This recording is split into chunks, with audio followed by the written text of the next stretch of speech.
தமிழக அரசு நிறைவேற்று வருவாய்த்துறை அலுவலர் சங்கத்தில் இந்த நாளைய கோரிக்கைகளை நியாயமான கோரிக்கைகளை பேச்சுவார்த்தை மூலம் நிறைவேற்று தமிழக அரசு வருவாய்த்துறை அலுவலர்களின் பணி அழுத்தத்தை குறைந்திட நடவடிக்கை போதிய கால அவகாசம் வழங்கிடு உடனடியாக வழங்கிடு போதிய கட்டமைப்பு நிதியையும் உடனடியாக வழங்கிடு இது எங்கள் கோரிக்கை ஏற்க வேண்டும் சர்க்காரே தமிழக அரசு தமிழ்நாடு வருவாய்த்துறை அலுவலர் சங்கத்தினுடைய மாநில மையத்தினுடைய ஒருமித்த கருத்தின் அடிப்படையிலே மாநில தலைவருடைய ஆணையின்படியிலே தமிழகம் முழுக்க 13/2/2025 அன்றே இந்த போராட்டம் தொடங்கப்பட்டது. ஒர்க் டு ரூல் 10 மணிக்கு வேலைக்கு வந்து 5:45 மணிக்கு வேலையை முடித்து செல்ல வேண்டும் என்ற முதல் கட்ட போராட்டத்தை இருக்கிறோம். ஏனென்றால் தமிழ்நாடு வருவாய்த்துறை அலுவலர்கள் ஒட்டுமொத்தமாக எந்த நேரத்திலும் 5:45 மணிக்கு சென்றதாக கிடையவே சரித்திரமே இல்லை.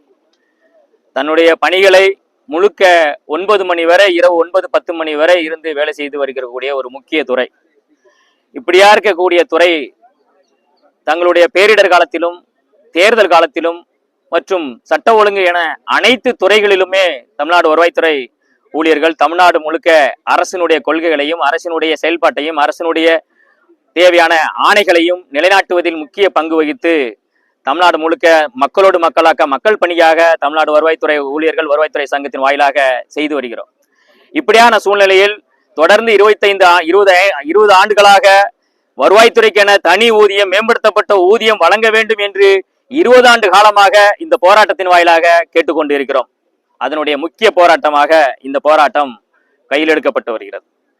அதேபோல் பேரிடர் காலத்திலேயே சுனாமி, இப்போ இருக்கக்கூடிய காலநிலையின் அடிப்படையிலேயே மிக அதிகமான மழைப்பொழிவின் அடிப்பட கடந்த ஆண்டுகள் கூட மிகப்பெரிய ஒரு மழை பொழிவு திருநெல்வேலி தூத்துக்குடி மாவட்டத்தில் பெரும் வெள்ளம் ஏற்பட்டது.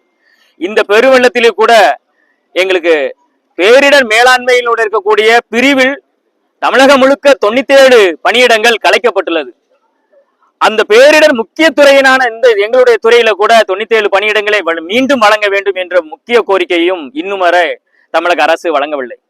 அதேபோல் கருணை அடிப்படையில் பணி நியமனத்தை நம்மளுடைய முன்னாள் முதலமைச்சர் மாண்புமிகு முத்தமிழறிஞர் கலைஞர் அவர்கள் ஒரு அரசு ஆணை 25 விழுக்காடின் அடிப்படையிலேயே கொண்டு செல்லப்பட்டது.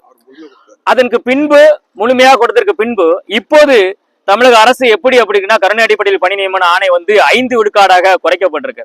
ஒரு அரசு அலுவலர் முழுமையாக அரசினுடைய கொள்கைகளை நிலைநாட்டுதல் தெளிவாக இருக்கும் போது பட்சத்துல இரவு பகல் பாராமல் வேலை செய்யும் பட்சத்துல ஒரு விபத்து ஏற்பட்டோ இல்லைன்னா இறப்பு ஏற்படும் போது அந்த குடும்பத்தை நிலைநாட்டு விதத்துல அந்த கருணை அடிப்படையில் பணி நியமனம் மட்டும்தான். அது கூட இன்று 5 விழுக்காடாக குறைக்கப்பட்டது மிகவும் வருத்தத்துக்குரியது.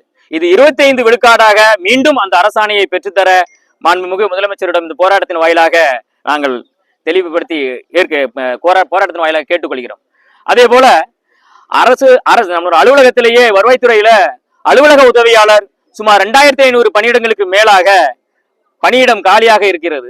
இந்த பணியிடம் மீண்டும் வழங்க வேண்டும், அன்றாட வேலைகள் பாதிக்கப்படுகிறது அப்படின்னு நீண்ட கோரிக்கையிலோட முக்கிய கோரிக்கையாக வைத்திருக்கிறோம். அந்த அரசாணை வெளியிடப்பட்டு உடனடியாக நாங்கள் நிலைநாட்டுவோம் என்ற வாக்குறுதியை கொடுத்தார்கள்.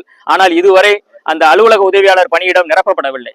அதே போல இபிஎம்எஸ் அப்படிங்கிற ஒரு திட்டத்தை கொண்டு வந்து எஸ்ஆர் பணிப்பதிவேடுகள் முழுக்க வருவாய்த்துறை அலுவலர்களுடைய பணிப்பதிவேடுகளை சீர்படுத்த வேண்டும், தெளிவுபடுத்த வேண்டும் என்ற ஒரு திட்டத்தை, அந்த சாப்ட்வேரை தெளிவாக எடிட் ஆப்ஷனல் இல்லாத ஒரு சாப்ட்வேரை கொண்டு வந்து வெளியிட்டு எங்களுடைய ஏற்கனவே மிகப்பெரிய பழு சுமையில இருந்துகிட்டு இருக்க நேரத்துல உடனடியாக 1 மாதத்திற்குள்ள நீங்க இதை முடிவு செய்துங்கன்னு ஒரு பெரிய பணி சுமையை எங்களுக்கு மிகப்பெரிய பணி சுமையை தலையில வச்சு அழுத்தி கொடுத்துக்கிட்டே இருக்கிறாங்க. இதையும் பல்வேறு சாப்ட்வேரை கையாண்டு அதுக்கான கால அவகாசம் கொடுக்க வேண்டும் என்ற கோரிக்கையும் இதுல வைத்திருக்கிறோம். அதே போல பட்டாமாறுதல் அதாவது வரன்முறை பட்டா நகர்ப்புறங்களில் உடனடியாக வழங்கு என்று கால அவகாசம் கொடுக்காமல் ஊழியர்களிடம் அதிகமான வருவாய்த்துறைக்கு அதிகமான பணி சுமையை கொடுக்கும் பதத்திலேயே இந்த செயல்பாடு இருந்து வருகிறது என்று இந்த போராட்டத்தின் வாயிலாக இதை கைவிட வேண்டும். இப்படியான கோரிக்கைகள் நிலைநாட்ட வேண்டும். உடனடியாக மாண்புமிகு தமிழக முதலமைச்சர் உங்களுக்கு இந்த போராட்டத்தின் வாயிலாக தெரிவிக்கிறோம். நீங்கள் எங்களை அழைத்து பேசி, மாநில தலைவர்களை அழைத்து பேசி உடனடியாக இந்த போராட்டத்தின் வாயிலாக எங்களுடைய கோரிக்கைகளை எங்களுக்கு தர வேண்டி இந்த போராட்டத்தின் வாயிலாக கேட்டுக்கொள்கிறேன். நன்றி, வணக்கம். மாரிராஜா, மாநில செயலாளர்.